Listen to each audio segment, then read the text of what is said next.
Okay friends, आज का जो हमारा टॉपिक है that is 9 best supplements for muscle मास। जो अभी तक हमने सप्लीमेंट्स पढ़े sports nutrition and supplementation course में, जितने भी हमने सप्लीमेंट्स पढ़े हैं ये मेनली मसल मास के लिए हेल्पफुल होते हैं। ठीक है, इनके अलावा एक या दो सप्लीमेंट और आपको बताएंगे जो बहुत अच्छे से मसल ग्रोथ में हेल्प करते हैं। सो गाइस, सबसे पहले बात करें what is the best supplement. ऐसा सबसे पहला सप्लीमेंट या सबसे मोस्ट इंपॉर्टेंट सप्लीमेंट कौन सा स्टार्ट करना चाहिए मसल मास के लिए? So that is way protein. आप वे प्रोटीन को सबसे पहला नंबर देंगे जब हम मसल मास की बात करते हैं। ठीक है, that is the first initial protein जो मसल ग्रोथ, रिकवरी सब चीज़ों में हेल्प करेगा। तो वे प्रोटीन, क्योंकि ये ऑलमोस्ट सारे अमीनोज इसके अंदर होते हैं, BCAA हो गया चाहे दूसरे अमीनोज हो गए, सारे आपके एक कंप्लीट सोर्स ऑफ प्रोटीन है। ठीक है, तो whey protein is one of the best proteins. Number 2 पे I would say it is creatine muscle mass के लिए। ठीक है, कैसीन की बजाय क्रिटीन को हम नंबर 2 देंगे। यहाँ पे कैसीन दिया है but I feel it's better to have creatine at number 2। क्यों? क्रिटीन क्या करता है? क्रिटीन आपको बर्स्ट ऑफ एनर्जी, ज़्यादा पावर दे देता है, जिससे कि आप ज़्यादा हैवी वेट उठाएंगे। ज़्यादा हैवी वेट उठाएंगे तो आपका ज़्यादा मसल डेवलप करेगा।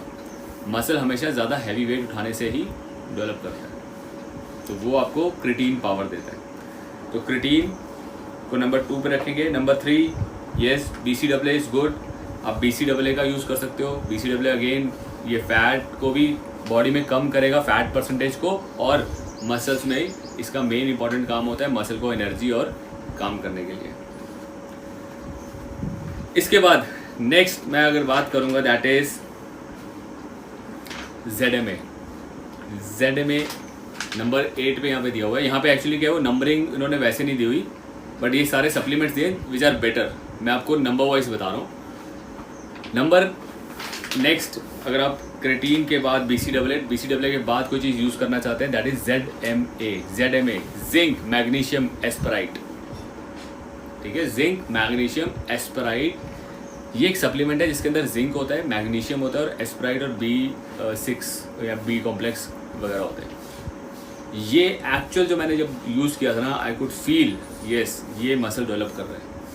ये वैसा फील लेना शुरू करता है जैसा मतलब सब स्टीरॉइड से फील आता है ना, कि मसल ग्रो कर रहा है, मसल्स के अंदर कुछ चल रहा है, मसल बर्स्ट कर रहा है, बाहर को निकलेगा। तो ZMA बहुत प्यारा सप्लीमेंट है। सिंपल नेचुरल मिनरल्स हैं इसके अंदर, जिंक है, ठीक है, जिंक है, मैग्नीशियम है, these are natural vitamin minerals. Zinc basically क्या करता है, zinc is very good for testosterone support. वो टेस्टोस्टेरोन को बनाने में बहुत अच्छा सपोर्ट और बहुत अच्छा काम करता है जिंक। मैग्नीशियम बेसिकली आपको साउंड स्लीप, रिकवरी, रेस्ट में काम करता है मैग्नीशियम। एंड इसको कंबाइन किया जाए, अगर आप इसके साथ एक पोटेशियम साइट्रेट का भी वो ले लें, सप्लीमेंट ले लें, अलग से मिल जाता है पोटेशियम साइट्रेट, तो मैग्नीशियम और पोटेशियम बहुत अच्छे से बॉडी के अंदर रिएक्ट करते हैं। उनका रिएक्शन, उनकी जो काम है वो ज़्यादा अच्छे से और बेहतरीन हो जाते हैं। तो पोटेशियम साइट्रेट के नाम से भी आपको ऑनलाइन मिल जाती है, 300-400 रुपये का एक डिब्बी आती है और आपका अच्छी खासी उसमें पोटेशियम साइट्रेट की सप्लाई मिल जाती है। देन गाइस, डेफिनेटली जो बाकी के हमारे सप्लीमेंट्स लिखे हैं, casein is good, but casein को मैं लास्ट नंबर दूंगा। कहीं ना कहीं आप दूध से ले ही लेते हो। मसल बिल्डिंग के लिए बात की जाए, वे प्रोटीन, क्रिटीन, BCAA, देन आपका ZMA, ग्लूटामाइन, फिर उसके बाद यहाँ पे बीटा एलेनाइन वगैरह, ये भी अमीनोज हैं जो बेसिकली आपको ना मिल जाते हैं आपके वे प्रोटीन के अंदर। तो आई डोंट कंसीडर कि इनको अलग से लें, बिकॉज इतना बजट अगर नहीं है तो डोंट गो। बट हाँ, नाइट्रिक ऑक्साइड बूस्टर्स ले सकते हैं। नाइट्रिक ऑक्साइड बूस्टर्स एक टाइम पे क्या करते हैं, आपकी जो नसें हैं उन नसों को थोड़ा सा कहते हैं ना एक्सपैंड कर देते हैं। नसें जो दिखने लग जाती हैं ना, नसें मोटी हो जाती हैं, वो बेसिकली नसें एक्सपैंड कर देते हैं, जिससे क्या होता है कि अंदर ज़्यादा फ्लो ऑफ ऑक्सीजन, ज़्यादा फ्लो ऑफ न्यूट्रिशंस वगैरह ज़्यादा अच्छे से फ्लो करते हैं और मसल्स तक पहुँचते हैं, क्योंकि ब्लड में से ये सारा न्यूट्रिशन, ऑक्सीजन मसल तक पहुँच रहा है। तो जब आप ये सारी चीज़ें खा रहे हो, आपका पता है सप्लीमेंट्स चल रहे हैं, अच्छी डाइट चल रही है, तो कहीं ना कहीं नाइट्रिक ऑक्साइड बूस्टर्स जो बेसिकली हमारी वेन्स को, नसों को थोड़ा सा अच्छा साइज दे देते हैं, जिससे कि अच्छे से हमारे ब्लड के अंदर ये चीज़ें ट्रैवल करते हैं। कार्निटाइन और जैसे CLA हमने पढ़ा, ये जो 2 सप्लीमेंट हैं ये भी कहीं ना कहीं अमीनोज हैं, ठीक है। These are all amino acids. ये मसल्स के लिए तो ज़रूरी है ही है, पर और बॉडी में साथ साथ फैट को भी ये पिघलाते हैं, फैट का भी इसका डिपॉजिट्स कम करते हैं। So guys let us discuss कि जो अभी तक सप्लीमेंटेशन हमने पढ़ा है, इन सप्लीमेंटेशन में बेस्ट चीज़ें जो आपको पता चली हैं, that is way protein. Okay, 1 gainers भी इसमें ऐड कर सकते हो आप। मसल मास के लिए गेनर को भी ऐड कर सकते हैं। क्यों? क्योंकि गेनर खाने से ही ज़्यादा एनर्जी आएगी और ज़्यादा आप वेट उठाओगे। तो gainers are also very supporting supplement for muscle mass. तो मेरा जो एक कॉम्बिनेशन रहता है, जो मैं सजेस्ट करता हूँ ज़्यादातर अपने ट्रेनर्स के साथ, दैट इज़ गेनर्स भी होते हैं। गेनर्स उनके लिए जो बहुत लीन है सॉरी, जो ज़्यादा लीन है उनको गेनर्स तो डेफिनेटली ऐड करने हैं, ठीक है। कई बल्कि हैं, जो बल्कि हैं और मसल मास लेना चाहते हैं, लीन होकर मसल मास लेना चाहते हैं, तब गेनर्स की ज़रूरत नहीं है, तब हम वे प्रोटीन एंड ऑल सब चलाएंगे। जो लीन और बल्क में आना चाहते हैं, मसल मास लेना चाहते हैं, तो गेनर्स, वे प्रोटीन, फिर लेवल धीरे धीरे बढ़ाएंगे, फिर BCAA, क्योंकि BCAA तक आने तक ना वो बंदा थोड़ा भी धीरे धीरे इस लेवल पे आ रहा है। क्रिटीन कब ऐड करना है? क्रिटीन तब ऐड करना है जब वो बंदा हैवी वेट ट्रेनिंग के लायक हो जाए, जब आप उसको हैवी वेट लेवल की ट्रेनिंग थोड़ा एडवांस लेवल पे आ जाए कि अब ये हैवी वेट ले सकते हैं, तब क्रिटीन इंट्रोड्यूस करो और उसको हैवी वेट कराओ। फिर ग्लूटामाइन आ गया, ठीक है, ZMA आ गया साथ में ZMA रात को सोने से पहले लेते हैं, खाली पेट। रात को डिनर करने से पहले, मतलब रात को खाली पेट आपने ये लेना है, उसके आधे घंटे बाद डिनर करना है। दूध नहीं पीते, इसके ऊपर ये ध्यान रखना। अगर आप ZMA खा रहे हो तो ZMA के ऊपर दूध नहीं पीते, क्योंकि जिंक और दूध मिलके जहर बना सकते हैं, तो इस चीज़ का हमें ध्यान रखना होता है। तो इसीलिए इसको डिनर से पहले ले लो, क्योंकि डिनर से पहले ले लिया, डिनर के बाद, उसके बाद अगर आप 1-1.5 घंटे बाद दूध पियोगे तो कोई दिक्कत नहीं है। तो बेस्ट है डिनर से पहले खाली पेट उसको। ये सारे जो कॉम्बिनेशंस हैं, जब आप इन सबको एक साथ नहीं अप्लाई करना, स्टेप बाय स्टेप आएंगे, स्टेप बाय स्टेप, ठीक है। बट हाँ, आज जैसे आपको पता है कि आप एक अच्छे लेवल पे हो, अच्छे ठीक ठाक लेवल पे एक्सरसाइज कर रहे हो, अपने लिए अगर आप बात करें तो यस, आप 3 से 4 चीज़ें एक साथ इंट्रोड्यूस कर सकते हो। आप वे प्रोटीन ले ही रहे होगे, अपना गेनर स्टार्ट कर सकते हो। अगर आपको ज़्यादा पावर चाहिए, ज़्यादा बड़ा और होना है, तो गेनर ऐड कर सकते हो, BCAA ऐड कर लो। क्रिटीन की बजाय ZMA पहले ऐड करो, पहले ZMA, टेस्टोस्टेरोन को नेचुरल बूस्ट करो, नेचुरल पावर जो आ जाए। फिर एक लेवल के बाद क्रिटीन ऐड कर दो। जब क्रिटीन ऐड करोगे ना, तब एक आधा सप्लीमेंट कम कर दो, जैसे ZMA कम कर दिया, उस टाइम क्रिटीन से पावर लो, ठीक है। तो इस तरह से कहीं ना कहीं कॉम्बिनेशंस चलाने हैं आपको। जितने कॉम्बिनेशन आप चलाओगे आराम से, अकॉर्डिंग टू योर बजट, आप बेस्ट मसल मास ले सकते हो। और जब भी आप ये सप्लीमेंट्स लेते हो, हमेशा ध्यान रखो उस टाइम पे आपकी ट्रेनिंग अच्छी होनी चाहिए, ट्रेनिंग लेवल अच्छा होना चाहिए, तभी ये अच्छे से काम कर पाएंगे बॉडी में, तभी एब्जॉर्ब हो पाएंगे। और ट्रेनिंग में आपको पता है हाइपरट्रॉफी क्या है, हाइपरट्रॉफी में ट्रेन करना है तो उस लेवल का वेट उठाओ। 80% लेवल आपके साथ हमने डिस्कस किया था कि वो लेवल है जहाँ पे 10th, 11th, 12th रेपिटेशन बहुत मुश्किल से निकले, दैट इज़ हाइपरट्रॉफी, ठीक है ना। 12वां रेपिटेशन निकालना बड़ा मुश्किल हो, वो हाइपरट्रॉफी है। वो नहीं है कि आपके 10 रैप आराम से लग रहे हैं, 12 रैप आराम से लग रहे हैं, 3 सेट मार लिए, हाइपरट्रॉफी नहीं, वो एंड्योरेंस है। तो मैक्सिमम हम लोग ट्रेनर्स, आप लोग क्या करते हैं, एंड्योरेंस में वर्कआउट कर रहे होते हैं, और हाइपरट्रॉफी हम लोग आ ही नहीं पाते, क्योंकि उतना हैवी वेट लेते नहीं हैं। तो वेट का हैवीनेस इतना होना चाहिए कि 12वां रैप मुश्किल से निकले, 3 से 4 सेट मारो, और रेस्ट 30 to 90 सेकेंड का रेस्ट होना चाहिए, 30 to 90 सेकेंड के बीच में, इससे ज़्यादा नहीं, 90 सेकेंड से ज़्यादा रेस्ट नहीं होना चाहिए। तो ऑन एन एवरेज 1 मिनट का रेस्ट बहुत होता है। 1 मिनट का रेस्ट आप लेके अपने सेट चलाते रहेंगे। तो ये nutrition combined with proper exercise, proper repetitions, proper set, proper rest, definitely 100% आपको रिजल्ट देगा, ठीक है ना। बहुत अच्छे लेवल की बॉडी हम इन्हीं के कॉम्बिनेशन से बना सकते हैं। मैक्सिमम लोग कहाँ पे अटकते थे, जो आपको चीज़ें अब पता लग गई हैं, कितने रेपिटेशन कितने सेट।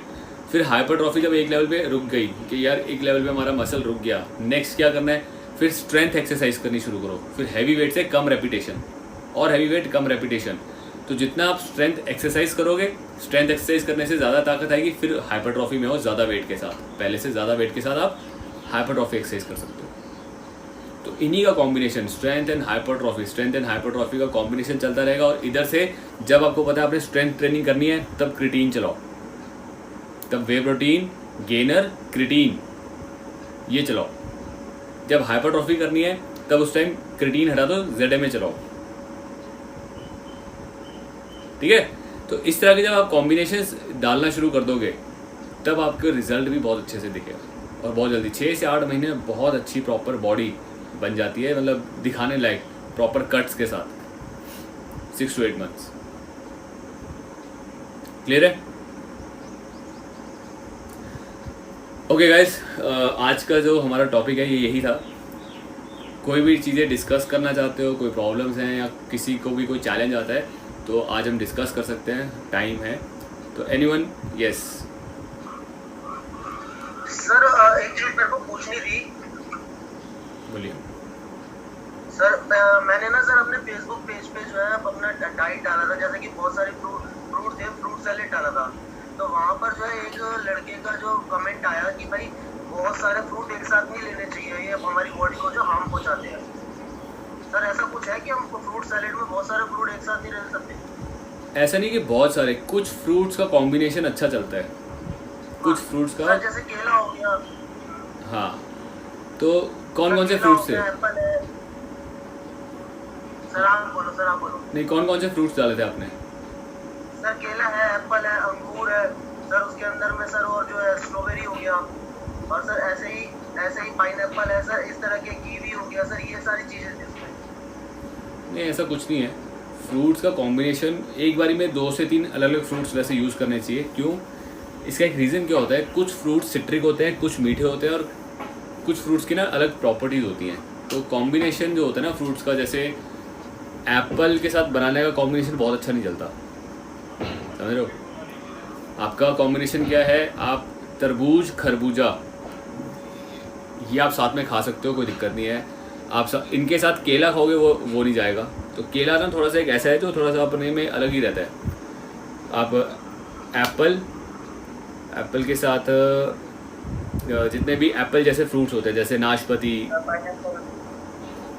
समझ रहे हो, मतलब सिमिलर टाइप जो फ्रूट्स होते हैं ना उनके कॉम्बिनेशन चला सकते हो। तो कहीं ना कहीं ऐसा नुकसान नहीं देते। कई लोगों को डाइजेस्ट होता है, डाइजेशन के ऊपर होता है सबके, तो आप कर सकते हो, कोई दिक्कत नहीं है। आप मिक्स फ्रूट्स कर सकते हो, कोई दिक्कत नहीं होती। बस ये देखना है कि कौन से फ्रूट्स मतलब साथ में सूट नहीं करते। कुछ फ्रूट्स होते हैं जिनको सूट नहीं कर रहा साथ में, तो वो छोड़ दो। ठीक है, तो मतलब सर वो तो सब फिर एक बार गूगल पे सर्च करके देखना पड़ेगा कौन सी कॉम्बिनेशन सेट करनी है। हाँ, बेटर है, क्योंकि टेस्ट के हिसाब से कॉम्बिनेशन सेट करने चाहिए। जब भी आप किसी को डाइट देते हो ना, डाइट टेस्ट के हिसाब से भी होती है, ठीक है। पपीते के साथ दूध नहीं पीते ना। अब मैं आपको बताऊँ, पपीते के साथ मैंने एक वो देखा भी मूसली, उस मूसली में ना पपीते का भी वो रखा था, कुछ फ्रूट्स है उसमें, फ्रूट्स वाला पपीता भी, ड्राई पपीता था, और साथ में दूध में मिला के पीना है। वो दूध में मिला के आप मूसली खा सकते हो। तो वहाँ पे क्या किया इन्होंने, पपीते को ड्राई करके मतलब सुखा के चीनी का वो मल के उसमें डाल दिया, और दूध के साथ भी अच्छा लग रहा है, और वैसे नहीं खा सकते। तो यही कॉम्बिनेशन होते हैं जो हमें देखना है कि टेस्ट के साथ मैच करें, कौन से कॉम्बिनेशन हमारे टेस्ट के साथ लोगों को अच्छे मैच करते हैं। फ्रूट क्रीम आती है, मिक्स फ्रूट क्रीम आती है। मिक्स फ्रूट क्रीम में 2-3 कौन से डाले होते हैं, सेब, केला और अंगूर, ये तो चलते ही चलते हैं, ठीक है। कस्टर्ड में भी ये दोनों तीनों चीज़ें चलती हैं। ये तो कई कॉम्बिनेशंस कॉमन हैं जो अच्छे चलते हैं, उनको वैसे चलाओ। जो नहीं है, अब केला और तरबूज नहीं चलेगा, केले और तरबूज का कॉम्बिनेशन नहीं चलेगा ना, तो उनको साथ में मत करना। तो उस तरह से आप कॉम्बिनेशन सेट कर लो तो कोई दिक्कत नहीं होती। Okay sir. हाँ जी, एनीवन एल्स? L-arginine के बारे में जानना था। L-arginine भी मैं ज़्यादा study, it is a amino, basically एक अमीनो एसिड होता है। आई हैव नॉट टेकन इसको डीपली, हमने स्टडी नहीं किया इतना अभी तक, जस्ट बिकॉज कुछ ऐसे अमीनोज हैं जो कि जैसे आज वे प्रोटीन हम पढ़ रहे हैं, वे प्रोटीन एक कंप्लीट सोर्स ऑफ प्रोटीन है जिसमें सारे अमीनोज होते हैं, उसमें L-आर्जिनाइन भी होता है। अब एक प्रोटीन को जब हम ब्रेक डाउन करते हैं, ठीक है, जब हमारी बॉडी उसको ब्रेक डाउन करती है तो उसमें से कितने ही अमीनोज निकलते हैं और उनके अपने डिफरेंट काम होते हैं। तो अब रिसेंटली साइंस ने क्या किया, देखा कि यार जब ये प्रोटीन इतने बिखरे हैं तो हम अमीनोज को अलग अलग करके बेचें, ठीक है, इस प्रोटीन में से ये अमीनो निकाल लिया, इसमें ये अमीनो निकाल लिया, इसको अलग अलग करके बेचें तो ज़्यादा पैसे कमाए जाएंगे। समझ रहे हो आप? अभी आप एक कंबाइन, आप जैसे आप दूध है, दूध 55 रुपये लीटर है, 1 लीटर दूध, इसी में से तो हम बन रहा है वे प्रोटीन, और इसके कितने पैसे देते हो आप? 2-2.5 हज़ार रुपये, वो भी आई बिलीव 1 kg के, मतलब 4,000 का 2 kg का डब्बा आता है। तो क्या हो रहा है, बेसिकली चीज़ों को बेचने के लिए ना नए नए कॉन्सेप्ट्स आ रहे हैं। तो इसीलिए मैं पर्सनली बताऊँ, I don't go into CLA, L carnitine, L arginine, इनमें मैं जाता ही नहीं हूँ, क्योंकि आई फील कि ये सारे ऑलमोस्ट आपके वे प्रोटीन में सारे अवेलेबल हैं, तो हम अलग से इनको क्यों लें, ठीक है। बट कहीं ना कहीं वेट लॉस जब सर लोगों ने मार्केट बनाने के लिए, मार्केट, ये सब मार्केट का हिस्सा है सर, ये उन्होंने अलग अलग इसलिए कर दिया क्योंकि उनका जो है प्रोडक्ट ज़्यादा भी, हाँ कहीं ना कहीं ये तो है ही कि प्रोडक्ट बिके, नई नई ऑप्शंस लेके आए, नया नया चीज़ लेके आए मार्केट में, नई चीज़ की ना नई एक्साइटमेंट होती है, क्या है लेके देखे तो बिकता है। ये एक रीज़न होता है जिसकी वजह से आते हैं। बट डेफिनेटली अगर आपको चाहते हो इसके डीप जाना तो मैं नेक्स्ट क्लास में L-आर्जिनाइन, CLA और वो तो करना ही है, और L-आर्जिनाइन भी आपको साथ में इसको डिस्कस कर लेंगे। ये सागर, हाँ जफर बोलो। सर आप वो लेते नोट्स में लेके, सब नोट्स में लेके कैसे होगा फिर? उसके आपको व्हाट्सएप पे ही सारा स्टडी मटेरियल आ जाएगा, वो स्टडी मटेरियल ही है बेसिकली, उसकी बुक्स नहीं है कोई भी, स्टडी मटेरियल है सारा। हाँ जी, PDF सर, PDF, हाँ PDF आपको सारा कुछ उसमें आ जाएगा व्हाट्सएप पे, तो वहाँ से आप स्टडी कर पाओगे। ये जफर सर बेसिकली अगर हम इनमें से कोई भी प्रोटीन यूज़ कर रहे हैं या कोई भी एंजाइम्स वाला यूज़ कर रहे हैं तो हमें क्या साथ में चलाना चाहिए जिससे कोई इफेक्ट ना पड़े बॉडी को? ऐसा कुछ नहीं होता प्रोटीन्स के साथ, ऐसा कुछ नहीं है। मतलब जितने सप्लीमेंट्स है ना, सप्लीमेंट्स के साथ तो ऐसा कुछ नहीं है कि आपको कुछ चलाना पड़ेगा साथ में। Supplement they are safe. मैंने जैसे आपको बताया कि आप कोई भी एक सप्लीमेंट है बहुत लंबा मत चलाओ और बहुत हैवी। प्रोटीन को कितना चलाना है आपको पता है, मैक्सिमम आपकी बॉडी वेट का डबल। अगर बॉडी वेट की 70 है तो 140 ग्राम खा सकते हैं मैक्सिमम प्रोटीन। तो जो 140 ग्राम है उसमें से आप 1 या 2 स्कूप ही लोगे ना उसमें से, सप्लीमेंट में से, बाकी तो डाइट में से लोगे। तो जब हम सप्लीमेंट में से ले रहे हैं तो हमें उस सप्लीमेंट को 2-3 महीने तक नहीं चलाना। 2 महीने चलाया बहुत है चेंज, 3 महीने चला लिए तो बहुत ज़्यादा हो गया, रुक जाओ 1-2 महीने रेस्ट लो। तो ये ध्यान रखना है बस। तो इसके साथ में कुछ चलाने की ज़रूरत नहीं होती। किसी किसी को डाइजेस्ट नहीं हो रहा, डाइजेशन ठीक नहीं है, किसी का मतलब कह लो पेट खराब होता है, तो उस हिसाब से उसको लाइट लेना चाहिए उसकी बॉडी के हिसाब से। कईयों को डाइजेस्ट हो जाता है, आराम से खाते रहते, कोई दिक्कत नहीं। लिव 52 हेल्पफुल होती है डाइजेशन के लिए, लेकिन वो भी क्यों ले एक्सटर्नल हेल्प। हमें अपनी बॉडी को इतना अच्छा रखना है कि हमारी बॉडी खुद से काम करे। बट जिसके कहीं डाइजेशन वीक है तो लिव 52 दे सकते हो साथ में।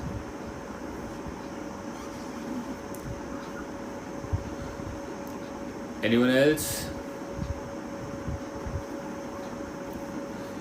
तो गाइज कीटो डाइट्स के ऊपर थोड़ा सा आप लोग को ध्यान देना है, ठीक है। जो हमने कीटो डाइट्स पढ़ी हैं, इस कीटो डाइट के अंदर एक एनाबॉलिक डाइट जो पढ़ी है, आप लोग एनाबॉलिक डाइट का डाइट चार्ट बनाओ, ठीक है। एनाबॉलिक डाइट की डाइट चार्ट में बेसिकली ये है 40% प्रोटीन है, 60% फैट है, और उसमें कार्ब्स आ ही नहीं रहा वीक डेज में। तो आपको ये डाइट बनानी है कि ये 40% प्रोटीन कहाँ से लें, 60% फैट कहाँ से आए, इस चीज़ के ऊपर आप डाइट बनाओ। जब ये अगर डाइट बन जाएगी तो मैक्सिमम आपकी कीटो डाइट्स कवर हो जाती है, ठीक है। बाकी तो सबके अंदर किसी में टाइम है कि कम टाइम तक खाना है, ज़्यादा टाइम फास्टिंग करनी है, तो ये डाइट को आपने बीच में एडजस्ट करना है। तो वो डाइट के ऊपर आप काम करो, वो डाइट बनाओगे तो आप अच्छे से इसको मैनेज कर सकते हो, कीटो डाइट्स और फैट लॉस को। ओके, आई होप कि सबको क्लियर हैं टॉपिक्स। बाकी जितना आप लोग रिवाइज करोगे और जो भी आपको एक्चुअल ऑन फ्लोर कह लो या लोगों के साथ जब आप एक्सपीरियंस करोगे चैलेंजेस, वो चैलेंजेस हम कभी भी डिस्कस कर सकते हैं, मेरे को कॉल करके आप बात कर सकते हैं। है।